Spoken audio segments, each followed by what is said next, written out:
Joget terima duit raya berulang lagi tahun ni. Yahudi, zaman sekarang ni nak dapat duit raya pun susah tau.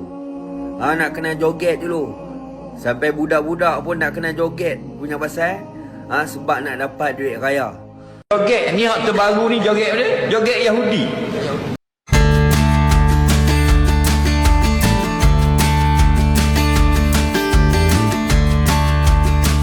Ketemu lagi dengan Rizka Yuni. Belakangan ini, tren duit raya lagi ramai banget di media sosial. Awalnya sih kelihatan seru bagi-bagi uang, amplop warna-warni, suasana lebaran yang hangat. Tapi makin kesini, banyak netizen justru mulai gerah. Kenapa? Karena tren ini pelen-pelen berubah arah. Yang tadinya niat berbagi, sekarang malah terlihat seperti ajang pamer. Banyak video yang menampilkan tumpukan uang, dibagikan sambil joget-joget, bahkan dibuat konten dengan gaya yang berlebihan. Nah, disinilah mulai muncul kecaman. Banyak yang merasa ini bukan lagi soal berbagi rezeki, tapi lebih ke cari perhatian. Apalagi kalau sampai sengaja dipamerkan ke publik, seolah-olah ingin menunjukkan, nih gue banyak duit. Padahal dalam ajaran Islam, memberi itu justru dianjurkan secara sederhana. Bahkan kalau bisa diam-diam, tujuannya supaya tetap ikhlas, bukan untuk dipuji atau dilihat orang. Selain itu, ada juga yang menyoroti soal momen yang digunakan. Hari raya seperti Idul Fitri itu kan momen sakral waktu untuk saling memaafkan, refleksi diri, dan kembali ke fitrah. Tapi kalau diisi dengan joget-joget berlebihan sambil pegang uang, banyak yang merasa nilai kesakralannya jadi berkurang. Bahkan, ada yang bilang, ini sudah keluar dari esensi lebaran itu sendiri. Makanya nggak heran kalau kolom komentar di video-video, tren ini mulai dipenuhi kritik. Dari yang halus sampai yang cukup pedas, sebenarnya berbagi itu tetap hal yang bagus. Nggak ada yang salah dengan kasih duit raya ke keluarga atau anak-anak. Tapi mungkin yang jadi masalah adalah cara kita menunjukkannya. Perlu nggak sih semuanya dijadikan konten? Atau justru lebih baik kembali ke makna awal berbagi dengan tulus, tanpa harus dipamerkan? Karena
Joget terima duit raya berulang lagi tahun ni.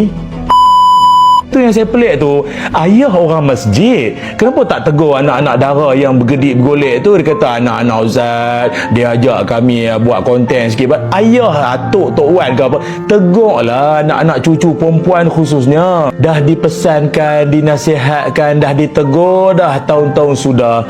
Kenapalah nak mengembalikan balik trend? Orang dah pesan dah. Kenapa semua benda kita nak publish? Walaupun kegembiraan, keseronokan kita nak dapat duit raya, sama ada daripada ayah ke, daripada suami ke apa, kalau benda tu buat secara tertutup boleh tak? Seorang isteri kalaupun dapat duit raya pada suami, buat dalam bilik tertutup, tak payah nak rakam, nak upload, nak post, tunjuk ke public, tak boleh ke? Lebih-lebih lagi kaum wanita, memang tak sesuai sungguh. Mana keberkesanan ibadah di sepanjang Ramadan yang kita tempuhi baru-baru ni? Ustaz-ustaz ni garang sangat, kita nak seronok, takkan tak boleh. Islam, raya itu sendiri merupakan dinamakan Yaumul Farah wa Syukr wa Zinatun. Raya itu adalah hari kegembiraan, keseronokan, kesyukuran dan juga hari kita berhias.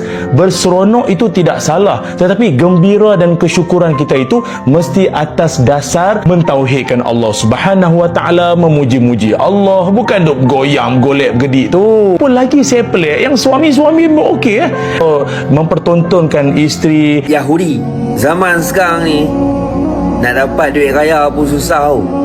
Nak kena joget dulu. Sampai budak-budak pun nak kena joget punya pasal sebab nak dapat duit raya. Panas lah sehari dua ni isu joget raya ni dah jadi trending lah.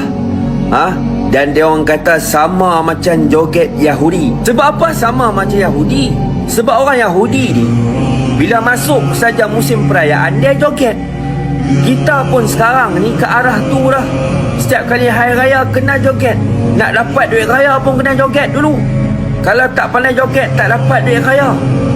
Itu sebablah ada ustazah dia tegur. Dia kata ada apa? Unsur tasyabuh, unsur persamaan dengan agama ni. Kita ni kalau nak joget hari lain ni hari raya ni, hari kemenangan umat Islam. Tak bacakah sejarah Aidilfitri macam mana? Ini Nabi ni berperang ni, perang Badar. Umat Islam waktu tu 313 orang lawan dengan pihak musuh 1000 lebih. Ni berlakunya kemenangan ni. Lepas tu pula kemenangan kita berpuasa selama sebulan. Sebelum Nabi SAW masuk Madinah, orang Madinah ni dia sambut hari raya jahiliah, hari raya Nauruz dan juga Joget ni hak terbaru ni joget dia, joget Yahudi. Mula-mula kita rasa betul ke Yahudi? 2-3 orang atau ke kita betul sungguh. Step mundurnya sama dengan Yahudi, kanan kiri 2 kali, kiri 2 kali, lepas tu berunjuk ke depan sama sebiji. Tak boleh kata apa, memang Yahudi. Ini masuk dalam hadis man tasyabbaha biqaumi fahuwa min. Barang siapa menyerupakan dirinya dengan satu agama lain, dia termasuk puak agama itu. Adakah jadi kafir yang joget Yahudi dalam TikTok itu? 2 jawapan. Yang pertama, haram sahaja semata-mata ikut kerana kejahilan.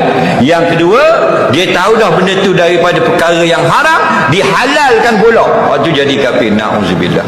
menariknya. Polemik seperti ini bukan pertama kali terjadi. Setiap menjelang dan saat hari raya, selalu saja muncul tren viral yang menuai pro dan kontra di Malaysia. Hal ini menunjukkan adanya benturan antara budaya digital yang serba bebas dengan nilai tradisional yang masih dijaga kuat oleh sebagian masyarakat. Pada akhirnya, perdebatan ini menjadi cerminan dinamika sosial di era modern, di mana batas antara hiburan, budaya, dan nilai agama semakin sering dipertanyakan. Assalamualaikum warahmatullahi wabarakatuh. Muncul pula trend terbaru, belum raya lagi, trend bagi duit raya. Terencuk-encuk, berjoget-joget untuk terima duit raya. Saya tak pastilah siapa yang mengasaskan gerakan mengarut ini, tapi bila yang mengarut itulah yang banyak dicontohi ataupun yang banyak diambil untuk dilakukan oleh orang lain pula. Jadi tuan-tuan nanti Allah Subhanahu Wa Taala, semakin hari trend mengarut ni semakin menguasai keadaan manusia dan benda ni trending tuan-tuan sekalian. Jadi kita anak-anak sekalian, ustaz pesan ataupun sahabat-sahabat semua tasawuf lah, kita orang tua buruk benar apabila orang muda dengan terenjuk-enjuk nak ambil duit. Apa salahnya? Bukankah yang terbaik sekali bila mana kita nak ambil sumbangan daripada orang ramai, maka kita salam dengan dia, kalau yang boleh bersalam lah, dia cium tangan dia, minta maaf dan ucapkan terima kasih. Bukan terenjuk-enjuk untuk terima duit raya tersebut. Ini satu benda yang pada akhirnya yang dinilai itu bukan seberapa banyak yang kita beri, tapi seberapa ikhlas kita melakukannya. Coba pendapat kalian, seperti apa tulis di kolom komentar ya. Terus jangan lupa like dan sub agar kalian tidak ketinggalan video menarik lainnya. Terima kasih sudah setia dengan Rizka Yuni. Sampai jumpa di video selanjutnya.